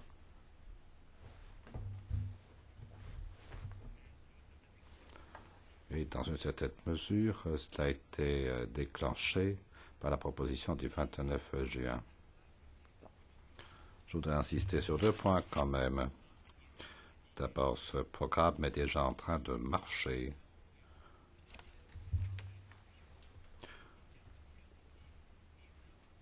Voilà, on est en train de récolter les fruits, ça se fera de plus en plus, donc franchement, ça ne vaudrait pas la peine de l'interrompre maintenant. Deuxièmement, et là j'insiste, c'est un programme qui n'est pas un programme risqué en technologie. Alors, la Commission a peur des grands programmes, etc. Le GMS maintenant est en train d'entrer dans sa phase opérationnelle. On n'est pas dans une situation risquée, on peut éviter tout dépassement. Et je pense donc que c'est une raison complémentaire. Le dernier point étant grâce à une infrastructure qui a été payée par les États membres, maintenant tous les membres européens auront accès aux données GMS. C'est la 3e raison pour laquelle ça doit rentrer dans le budget communautaire rapidement. Questions in the room? Yes? Comment ça marche? That works. A question. Une question. Il y a aussi l'industrie. On vous dit qu'on veut le GMS dans le cadre pluriannuel. Alors vous parliez déorbiter les satellites. Alors si on laisse ça de côté pour le moment, la question que je pose, on n'a pas, que je sache, on a parlé de réduire le poids financier du cadre pluriannuel pour le GMES. Il me semble qu'on pourrait arriver en diminuant 850 millions. Est-ce qu'on y a pensé? Est-ce que tout le monde est d'accord pour dire que c'est 860 millions d'euros par an et rien de moins? I think the question was for Libby. Libby? Yeah. Yeah, thank you. Well,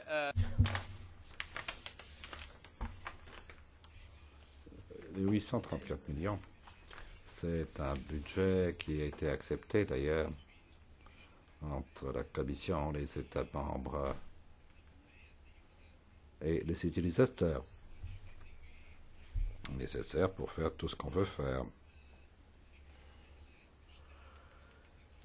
Ça reprend les satellites, les services et le travail in situ.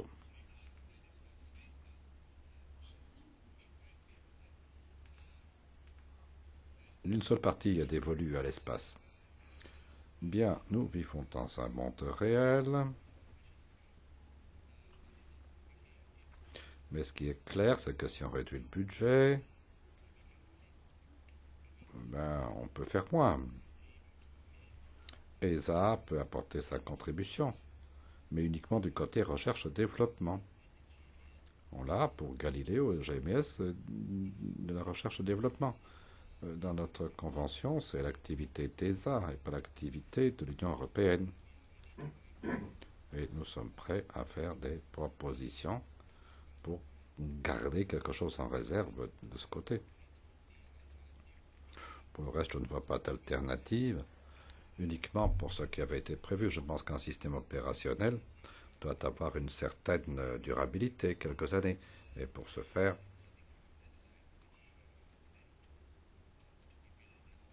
des satellites doivent être construits maintenant pour être prêts au bout de quelques années. Voilà la situation. Quelqu'un souhaiterait-il répliquer? D'autres questions? Je vous en prie.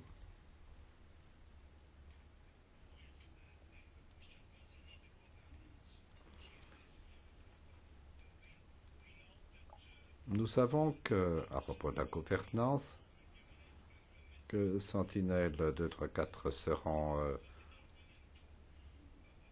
gérés par EMETSAT, mais pour le 1 et le 2, qui est-ce qui va les gérer?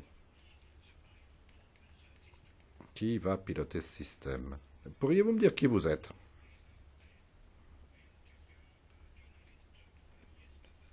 Je suis journaliste pour Wallonie Espace Info.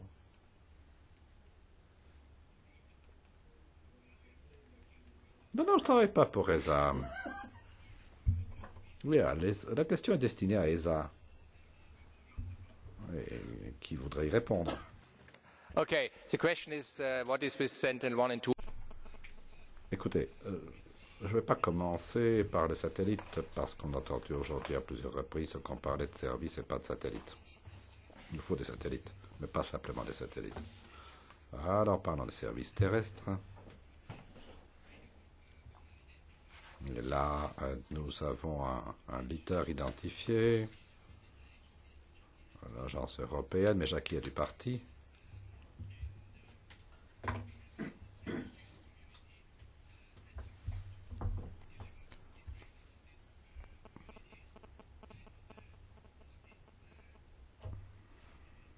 Ce qui n'est pas encore décidé pour l'instant, c'est savoir qui sera l'opérateur final.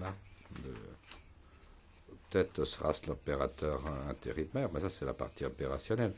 Donc je ne sais pas si c'est vraiment très important. Ce qui est important, je pense, c'est de savoir qui va apporter les services. Là, on a commencé à avoir une idée pour la partie plus maritime. Il y a un peu de chevauchement pour le radar avec l'agence maritime.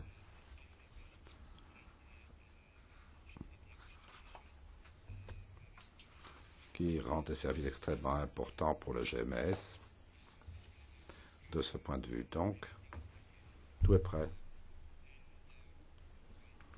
Quant à savoir qui les gérera, c'est un peu marginal. Je le répète, nous sommes prêts à le faire. On l'a fait avant la fondation de Metsat.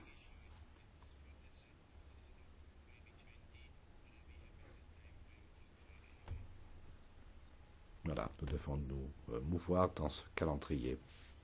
Il n'y a pas d'autres questions? Bien. Ben moi, j'ai une autre question. Monsieur Liebig, que pensez-vous de partage de données et de coopération internationale? Parce que de plus en plus, il y a la Chine, l'Inde et d'autres qui se font jour. Que pensez-vous de coopération internationale? Oh, ce n'est pas un secret. Pour les données Sentinelle, je ne parle pas des données commerciales, qui doivent entrer dans le service pour la Commission européenne, ils ont leur propre politique. Alors pour la donnée Sentinelle, je pense qu'il faut faire ce que nous avons toujours fait, ce qui me mène d'ailleurs à la coopération internationale. Il faut une politique ouverte. On parle de données environnementales. J'étais à une conférence des Nations Unies quand certains pays ont dit vos données sont toutes confidentielles, alors nous n'avons pas confiance, n'en ferons pas usage. De toute façon, vous trichez. C'est le genre de problème. Il faut que ça soit gratis. Maintenant, en aval, ça amène du travail. Et j'imagine que dans de nombreux pays, c'est comme ça que ça se passe. On commence par les États-Unis, qui suivent cette politique depuis des années. Et vous verrez que de nombreuses activités ont démarré. Je suppose que ce sera la même chose de la part d'autres pays. Vous avez parlé de la Chine. J'ajouterai l'Inde, le Brésil, la Russie qui développent leurs propres capacités. On a fixé un bon précédent, je trouve. L'Europe prendra la tête avec le GMES, mais toujours avec la capacité de coopération internationale. Ce que nous ferons, c'est un instrument politique. Les gens qui vous parlent de GMES pour l'Afrique, parce qu'un satellite qui passe au-dessus de l'Europe, il parle au-dessus de l'Afrique. Donc, aucune raison de ne pas aller plus loin tant qu'on a l'infrastructure. L'Asie. Ah, il y a des espaces immenses qui en ont besoin. C'est un instrument important pour la coopération internationale pour l'avenir. Quelqu'un d'autre, je vous en prie. Alors, à ce sujet, il est évident qu'au fin de la coopération internationale, à des fins scientifiques, la gratuité est essentielle. On ne peut pas faire autre chose. Mais ce qui est vrai, la commission ESA ne va pas entrer en concurrence avec des entreprises comme Spotimage ou d'autres.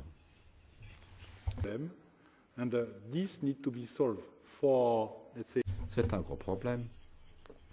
Dès que vous passez sur le marché, vous ne pouvez pas avoir des concurrents comme l'Union ou l'ESA. Mr. Shepard, and then Mr. Israel. Yes, I think. Oui, évidemment, nous sommes d'accord. Nous sommes d'accord avec la gratuité, mais ce qui nous intéresse pour l'essentiel, c'est les données environnementales en continu pour lesquelles il n'y a pas de concurrence commerciale. Quand il y en a, bien sûr qu'ESA et l'Union ne doivent pas y mettre les pieds. Et peu importe ce que ça coûte.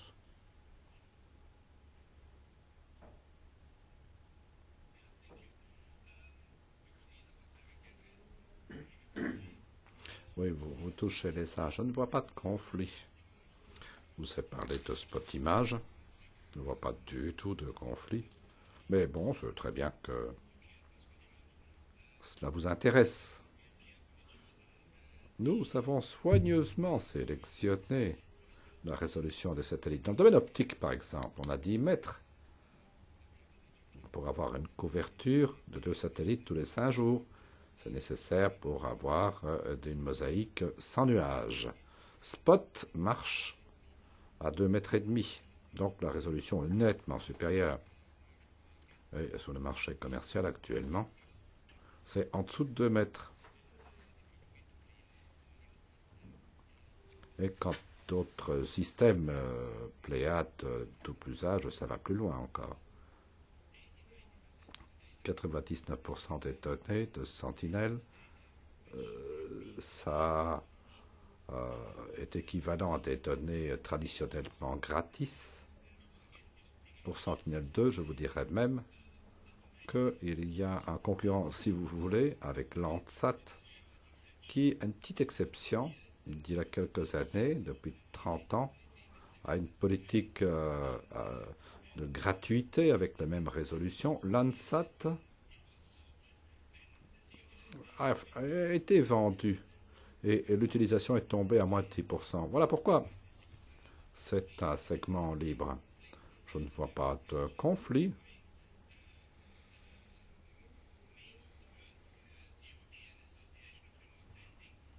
L'Association européenne de télédétection profite de cette situation en offrant des services à création de valeur sur des données gratuites qu'ils peuvent ensuite faire concurrencer aux services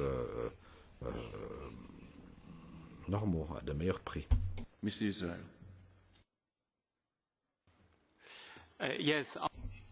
Oui, en ce qui concerne les données, plusieurs choses. D'abord, comme d'autres fournisseurs de services, nous attendons Sentinelle pour l'agriculture, Sentinelle-2, parce que ça va être une nouvelle source de données qui sera fort utile dans les services que nous allons offrir. Deuxièmement, ce qu'il ne faut pas oublier non plus, c'est justement, comme cela a été dit par M.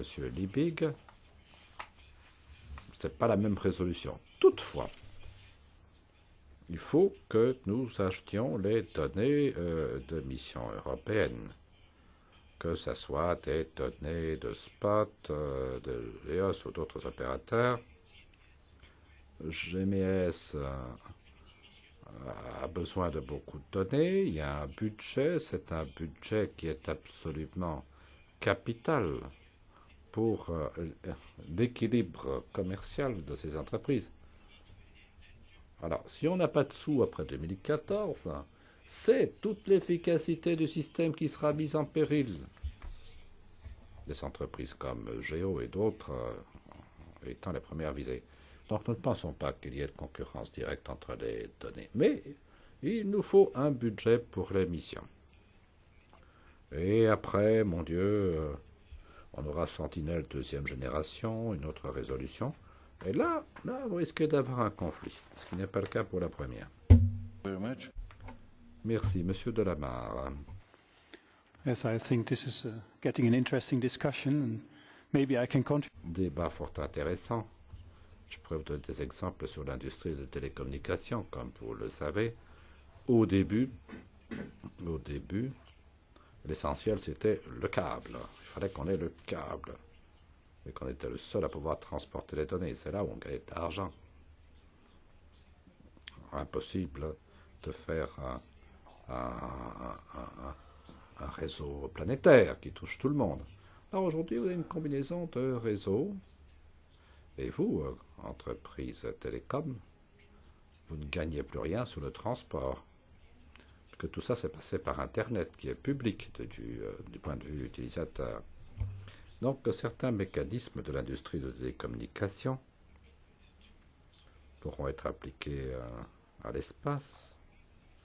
Et quand nous pensons qu'il y a une valeur, c'est sur la manière de présenter les données et l'application à un secteur particulier, comme on l'a vu dans l'industrie des télécommunications.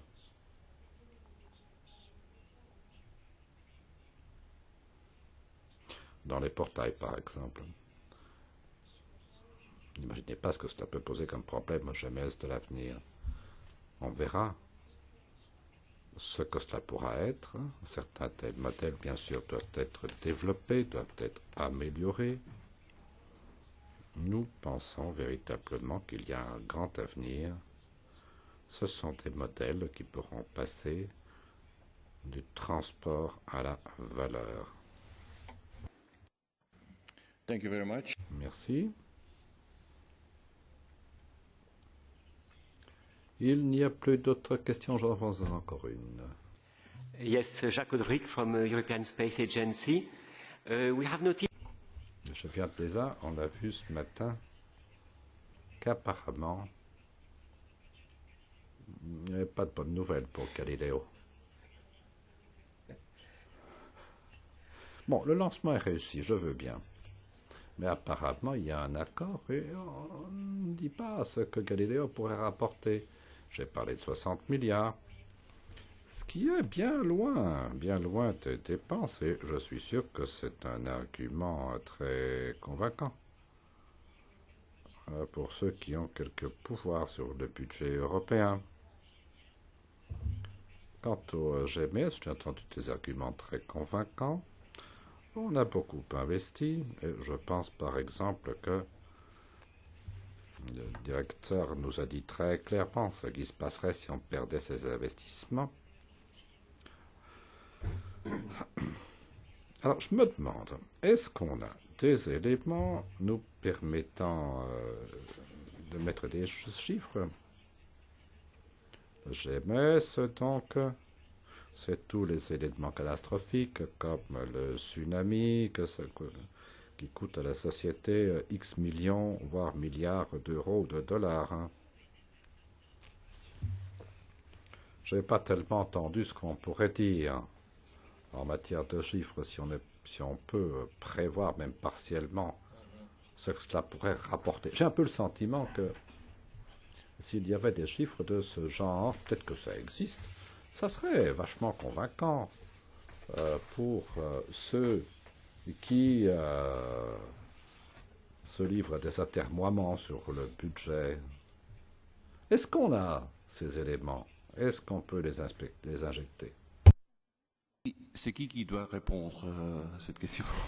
Well, the one who has some... Celui qui a des éléments, Volker Liebig, je ne sais pas. Ah, ça me ferait plaisir de l'entendre, Volker. Yes, thank you. Oui, merci.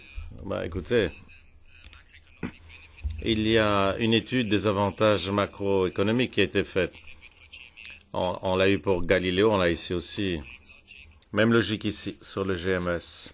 Tous ces chiffres sont disponibles. Ça fait longtemps qu'ils ont été injectés dans le système, ces chiffres.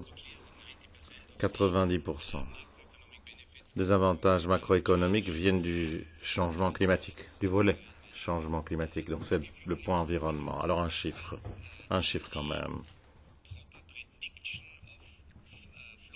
La prédiction en matière d'inondation, qu'est-ce qu'elle dit? Elle dit que ça se monte à 800 millions. Alors si on prévoit bien les choses, 800 € sont économisés. Alors 4 milliards en termes de dégâts.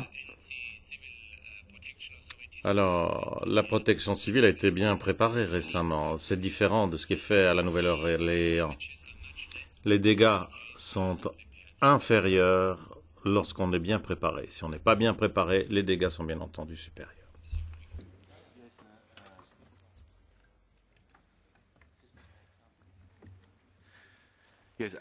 Oui, et on a des chiffres en tant qu'industrie, Stéphane en a, mais un fait quand même.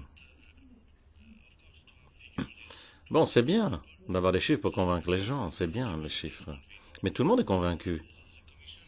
La Commission vient de proposer que le financement vienne des États membres en ce qui concerne les GMS. Maintenant, ensuite, on peut se demander qui est le plus efficace. Est-ce que ce sont les États membres? Est-ce la Commission? Mais en tout cas, le GMES a un gros impact sur la société. Ça ne fait pas un pli. Pour Galileo, c'est un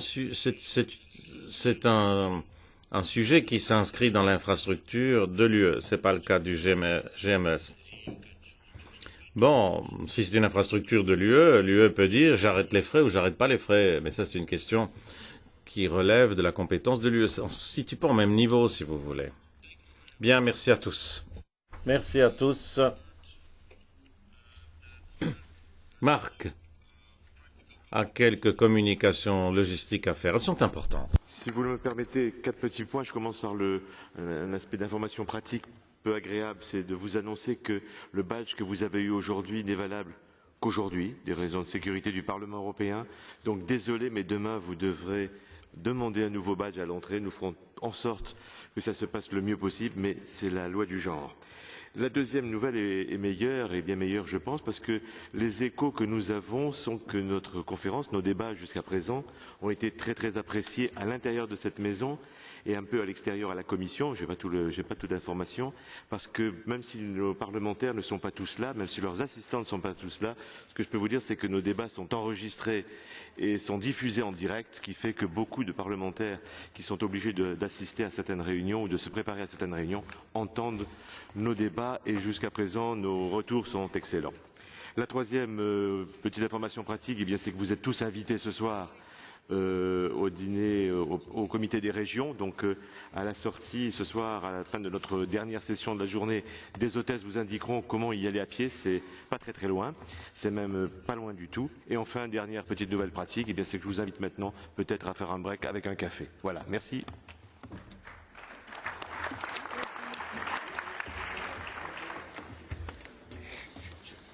I apologize. I didn't show you. Sorry. Completing my orientation. Well done. Premier exercice pour vous.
Mais